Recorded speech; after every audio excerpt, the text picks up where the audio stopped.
کراچی لیاقت آباد نمبر 6 میں واقع آئیڈیل پبلک اسکول میں سالانہ تقریب تقسیم انعامات کا انعقاد تلاوت کلام پاک سے کیا گیا۔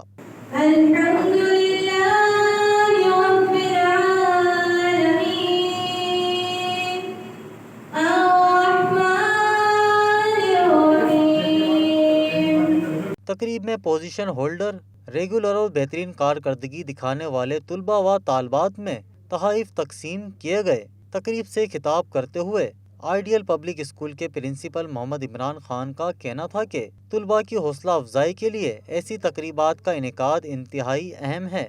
اس سے طلباء میں پڑھنے کی لگن اور جذبہ پیدا ہوتا ہے۔ پرنسپل محمد عمران خان کا مزید کہنا تھا کہ تعلیم و تربیت معاشرے میں شعور اجاگر کرتی ہے۔ ہمیں امتحانات میں اچھی کارکردگی دکھانے والے طلباء و طالبات کی حوصلہ افزائی کرنی چاہیے۔